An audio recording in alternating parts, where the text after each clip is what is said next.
Akhil Bharatiya Congress committee के सचिव सचिन पायलट ने आज उज्जैन में कांग्रेस प्रत्याशी महेश परमार के समर्थन में सभा ली। इस दौरान उन्होंने मोदी सरकार पर जमकर हमला भी बोला और कहा कि यह चुनाव देश के भविष्य का चुनाव है। कांग्रेस के स्टार प्रचारकों में शामिल कांग्रेस के राष्ट्रीय सचिव सचिन पायलट इन दिनों देश भर में दौरे कर कांग्रेस प्रत्याशियों के समर्थन में प्रचार में लगे हुए हैं। इसके चलते आज वे उज्जैन आए और शहीद पार्क पर उज्जैन आलोट संसदीय क्षेत्र के कांग्रेस प्रत्याशी महेश परमार के समर्थन में सभा को संबोधित किया। इस दौरान उन्होंने केंद्र सरकार व प्रधानमंत्री नरेंद्र मोदी को आड़े हाथों लेते हुए कहा कि प्रधानमंत्री नरेंद्र मोदी ने आज जनता से जो वायदे किए थे वे आज तक 10 साल में पूरे नहीं हुए। यह देश की करोड़ों जनता के साथ धोखा है। इसका खामियाजा उनको इस बार लोकसभा चुनाव में भुगतना पड़ेगा। सभा को मध्य प्रदेश कांग्रेस कमेटी के अध्यक्ष जीतू पटवारी, राज्यसभा सांसद विवेक तनखा, पूर्व केंद्रीय मंत्री अरुण यादव ने भी संबोधित किया। इस दौरान लोकसभा प्रत्याशी महेश परमार भी यहां पर मौजूद रहे। वहीं सभा में बड़ी संख्या में कार्यकर्ताओं की भीड़ उमड़ी। सभा समाप्त होने के बाद सचिन पायलट ने मीडिया के साथ बातचीत करते हुए कहा कि पहले चरण के चुनाव के बाद भाजपा बैकफुट पर है। कांग्रेस पार्टी बहुमत के साथ जीतेगी और केंद्र में इंडिया गठबंधन की सरकार बनेगी। सरकार का निर्माण जनता करती है। 2014 में भाजपा ने जो भाषण दिए मुझे अच्छी तरह याद है। महंगाई, बेरोजगारी, भ्रष्टाचार, काला धन, किसान की आमदनी दुगनी, खातों में 15 लाख, ये तमाम बातें कर कर लोगों को मोहित किया और जनता ने विश्वास किया। प्रचंड बहुमत देकर एक पार्टी को 2014 में स्थापित किया। 5 साल के बाद दोबारा चुनाव हुए। 2019 के चुनाव एक विशेष परिस्थिति में हुए थे। जनता ने फिर यकीन किया, फिर बहुमत दिया और 300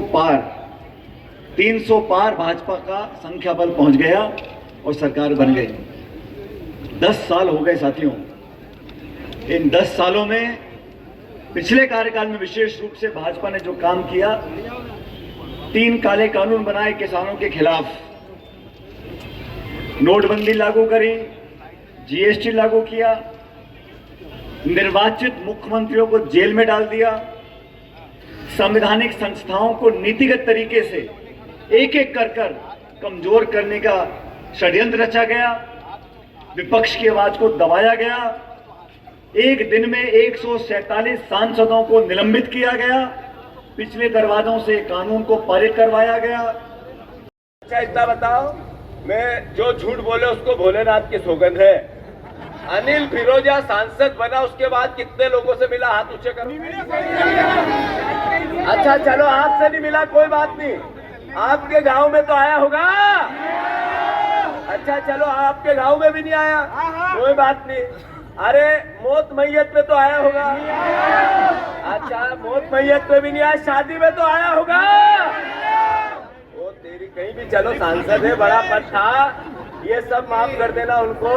आप अच्छा तुम्हारा गांव में कहीं न कहीं उनका 50 करोड़ रुपया 5 साल में मिला, तो कहीं 1-2 लाख तो दिया होगा, वो भी नहीं दिए। अच्छा चलो कोई बात नहीं, सीट तो मिलेंगी। मैं तो ये कहता हूँ जीतू भाई, अगर आपको 5 सीट भी मिल गई तो और विपक्ष की सरकार केंद्र में बन रही है, मान के चलिए 5 सीट भी मिल गई मध्य प्रदेश में हमको, इसका मतलब विपक्ष की सरकार केंद्र में बन रही है। और मैं आगे ये बताना चाहता हूँ क्यों बनना चाहिए। मैं तो खुद कांग्रेस पार्टी का वकील हूँ। जिस तरह से कांग्रेस पार्टी के खाते बंद किए गए 13 फरवरी को, सब कांग्रेस पार्टी के खाते सीज कर दिए गए, पैसा रोक दिया गया, हम लोग के ऊपर 135 करोड़ की टैक्स का डिमांड लाया गया। हम ट्राइब्यूनल में गए, हमने स्थगन आदेश की पैरवी की, जो कि 20% जमा करो पैसा तो मिल जाती है सामान्य रूप से। आप दोनों को हाथ खड़े करके आश्वस्त करो, हमारे आदरणीय सचिन पायलट जी को, जीतू भाई को, अरुण भाई को, तनखा जी को घर भेजोगे? अरे घर भेजोगे कि नहीं भेजोगे? मेरा आप सबसे निवेदन है, हम सब लोग भगवान महाकाल के भक्त हैं, मां शिप्रा मां के भक्त हैं, उनको घर भेजना और सबसे पूरे देश में पहले चरण के चुनाव के बाद भारतीय जनता पार्टी बैकफुट पर है। भाजपा के नेताओं में बौखलाहट देखने को मिलती है। मध्य प्रदेश में जन जन नौजवान किसान सब कांग्रेस पार्टी के साथ है। अच्छे बहुमत के साथ मुझे पूरा विश्वास है भाजपा से ज्यादा सीटें मध्य प्रदेश में कांग्रेस पार्टी जीतेगी। और उज्जैन से हमारे उम्मीदवार हैं महेश परमार साहब भारी बहुमत से जीत कर यहाँ से जाएंगे और इंडिया गठबंधन की सरकार बनेगी 4 जून को, मैं ऐसा मानता हूँ।